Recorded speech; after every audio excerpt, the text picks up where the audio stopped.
Hello friends, प्रभात exam के YouTube channel में आपका स्वागत है। आज इस वीडियो में हम बात करने वाले हैं आईएएस प्रीलिम्स एग्जाम के असफल होने के प्रमुख कारण के बारे में। लेकिन इससे पहले अगर आप अभी हमारे चैनल से जुड़े हैं तो प्रभात एग्जाम के यूट्यूब चैनल को सब्सक्राइब कर ले और बेल आइकन को भी क्लिक कर ले ताकि आप हमारे कोई भी अपडेट्स मिस ना कर पाएं। तो शुरुआत करते हैं इस वीडियो से। दोस्तों, अक्सर आपने देखा या सुना होगा कि आईएएस टॉपर्स के टॉपर्स बनने की शुरुआत आईएएस प्रीलिम्स की विफलता से शुरू होती है और इसी विफलता को फिर अपनी सफलता की सीढ़ी बनाकर वो एग्जाम को क्रैक कर जाते हैं। आपने थॉमस एडिसन की वो बात जरूर सुनी होगी कि जब वो कहते हैं, मैं विफल नहीं हुआ, मैंने सिर्फ 10,000 तरीके ढूंढे हैं जो मेरे लिए काम नहीं कर पाए। ज्यादातर आईएएस उम्मीदवारों की क्लासिक कहानी इस विफलता के आम कारणों में से एक है प्रीलिम्स के महत्व को कम आंकना। उम्मीदवार प्रीलिम्स को सिर्फ योग्यता परीक्षा मानते हैं और इसीलिए अंक जुटाने के नजरिए से वो आईएएस प्रीलिम्स पर फोकस करने की जरूरत नहीं समझते। देश में आईएएस की परीक्षा सबसे कठिन परीक्षाओं में से एक है। सामान्य तौर पर एक उम्मीदवार आईएएस या फिर आईपीएस अधिकारी बनने के लिए अपने जीवन के 4 या 5 वर्ष समर्पित करता है। आईएएस बनने का सपना रखने वाले कई उम्मीदवार नई दिल्ली आते हैं। नई दिल्ली कोचिंग सेंटर्स और इस परीक्षा के सटीक वातावरण के लिए जानी जाती है। प्रत्येक वर्ष 5 लाख उम्मीदवार में से करीब सिर्फ 15,000 उम्मीदवार ही आईएएस प्रीलिम्स की परीक्षा में सफल हो पाते हैं। ये कुल छात्रों का 3% भी नहीं है।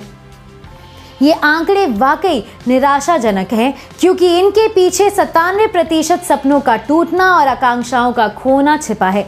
लेकिन ये आंकड़े ये भी बताते हैं कि ज्यादातर उम्मीदवार मामूली अंतर से अंतिम सूची में आने से रह जाते हैं। इससे पता चलता है कि आईक्यू में बहुत अधिक अंतर नहीं है, लेकिन सफल और विफल उम्मीदवार के बीच दृष्टिकोण का मौलिक अंतर है। आइए आईएएस प्रीलिम्स में विफलता के कुछ आम कारणों या गलतियों की जांच करने की कोशिश करते हैं।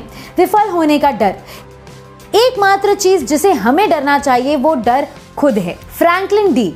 कुछ छात्र प्रीलिम्स परीक्षा के नतीजों को लेकर इतना डर जाते हैं कि आईएएस प्रीलिम्स परीक्षा के दिन नर्वस हो जाते हैं। पूरे वर्ष उन्होंने जो पढ़ाई की होती है और परीक्षा के दिन आने तक उन्होंने कितनी कड़ी मेहनत की हो उस पर से उनका ध्यान हट जाता है।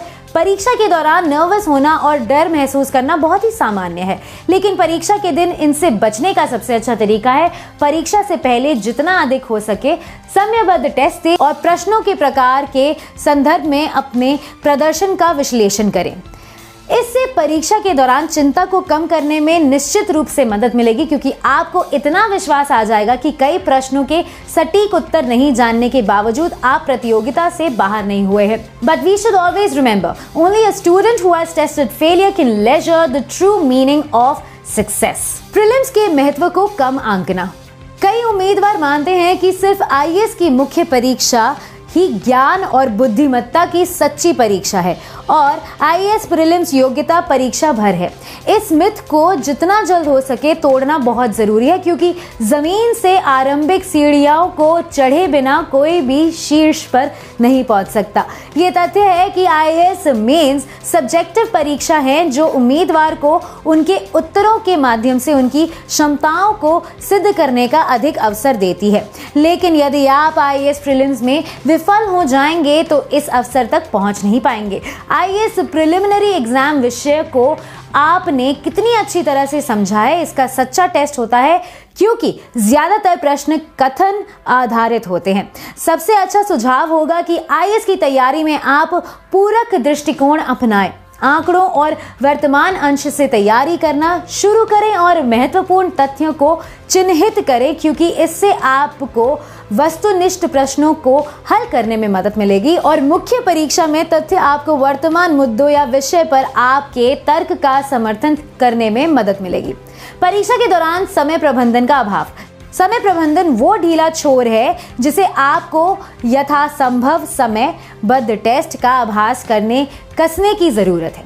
आपके पास पेपर को कम से कम 2 बार दोहराने और जरूरत पड़ने पर अपना उत्तर बदलने का भी समय होना चाहिए।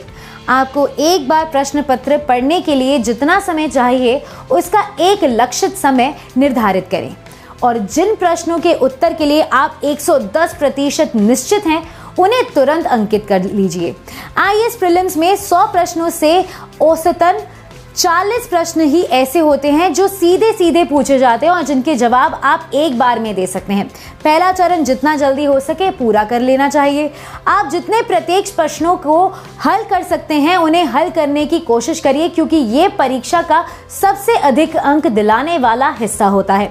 अब हिट एंड ट्रायल गेम पर आते हैं, जो आपको तथ्य कितनी अच्छी तरह से याद है उस पर आधारित होता है। ये ऐसा चरण है जिसमें आपको 50% निश्चित उत्तर वाले प्रश्नों का हल करने की कोशिश करनी होती है।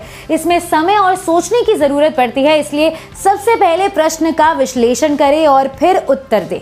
यदि आप 70वें प्रश्न तक पहुंच चुके हैं तो रुकने की कोशिश करें। टेस्ट सीरीज का अभ्यास नहीं। यदि आपने एक भी टेस्ट नहीं दिया है और सोच रहे हैं कि वास्तविक परीक्षा में आप बहुत अच्छा प्रदर्शन करेंगे, तो आप एक भ्रम में जी रहे हैं। परीक्षाओं से अधिक आप परीक्षा में कैसी भी प्रतिक्रिया करेंगे, इसे पहचानने की जरूरत है। कभी कभी नियमित टेस्ट देने अलग अलग स्तरीय मटेरियल्स को पढ़ने से अधिक महत्वपूर्ण होता है, क्योंकि मटेरियल्स हमेशा अनंत होते हैं लेकिन आपका प्रश्न पत्र सीमित होता है।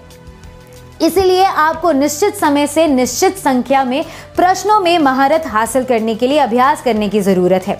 उम्मीदवारों को यह समझने की जरूरत है कि परीक्षा आपके प्रदर्शन और भाग्यों को निर्धारित करे, उसकी बजाय वास्तविक परीक्षा से पहले आत्म मूल्यांकन अधिक बुद्धिमानी भरा फैसला होगा। बेतुके स्टडी मटेरियल। सही समय पर सही सामग्री पढ़ना आईएएस प्रीलिम्स के लिए अच्छा काम कर सकता है, लेकिन ऐसे में कहां से पढ़ाई करें ये चयन ना कर पाना विनाशकारी हो सकता है। परीक्षा में किस तरह के अध्ययन सामग्री का प्रयोग करें, इस बारे में कई लेख, सुझाव और पोस्ट इंटरनेट पर उपलब्ध हैं, लेकिन आपको क्या नहीं पढ़ना है उस पर भी जरा गौर करने की जरूरत है। पूरे ईयर बुक या किसी सरकारी दस्तावेज के पूरे दस्तावेज को पढ़ने में समय नष्ट करने की बजाय आप स्टैंडर्ड किताबें और अक्सर खबरों में रहने वाले वर्तमान घटनाओं की रिवीजन कर सकते हैं। रिवीजन दोहराना की कमी। यूपीएससी का कोई भी सफल उम्मीदवार ये बताने में सक्षम होगा कि आईएएस की तैयारी में नई सामग्री को पढ़ने के मुकाबले अवधारणाओं का रिवीजन कितना अधिक महत्वपूर्ण है। आईएएस उम्मीदवारों को हमेशा याद रखना चाहिए कि किसी भी परीक्षा में सफलता का एक ही मंत्र है, 3R: read, revision and revise. परीक्षा में सफल होने वाले ज्यादातर उम्मीदवार वैसे होते हैं जो रिवीजन में हमेशा अपडेट होते हैं। संभव है वो किसी भी विषय में महारत ना हो, लेकिन वो जो भी पढ़ते हैं उसमें सही और सटीक होते हैं।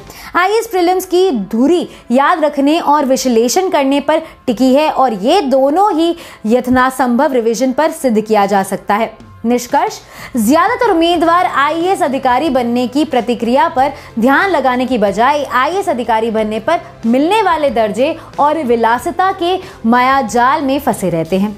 संक्षेप में कहें तो आईएएस परीक्षा में कैसे सफल हों, इस पर किसी का भी कोई निष्कर्ष पर पहुंचना से पहले परीक्षा के पहले चरण यानी कि प्रीलिम्स परीक्षा में सफल होने की ट्रिक्स को डीकोड करना महत्वपूर्ण है। लेकिन सिविल सर्विसेज एग्जाम में वास्तव में सफल होने तक उम्मीदवार को प्रेरित बना रहना चाहिए। ज्यादातर छात्रों के लिए ये बहुत ही कठिन काम होता है और हर बीतते वर्ष और प्रत्येक विफल प्रयास के साथ चुनौतियां बढ़ती और मुश्किल होती रहती हैं। जैसे जैसे हमारी उम्र बढ़ती है हम खुद में विश्वास करना छोड़ने लगते हैं। पहले हम जितने घंटे ध्यान लगा पाते थे वैसे अब नहीं कर पाते हैं। सभी दोस्त सब अपने जीवन में व्यस्त हो जाते हैं। जिन लोगों के साथ हम बड़े हुए थे वो सभी सफल करियर बना चुके होते हैं। हालांकि यदि उम्मीदवार वाकई सिविल सेवक बनना चाहता है तो उसे हार के बावजूद पढ़ाई जारी रखने की इरादा रखना चाहिए। जंगल सुंदर, घने और गहरे हैं, लेकिन मैंने चलना जारी रखने का वादा किया है और सोने से पहले मुझे मीलों का सफर तय करना है। By Robert frost. इस वीडियो में इतना ही। अगर आपको ये वीडियो पसंद आया तो इसे लाइक, शेयर, कमेंट जरूर कीजिए और प्रभात एग्जाम के यूट्यूब चैनल को भी सब्सक्राइब करना मत भूलिएगा और बेल आइकन को भी क्लिक करना मत भूलिएगा ताकि आप हमारे कोई भी वीडियो अपडेट्स मिस ना कर पाएं।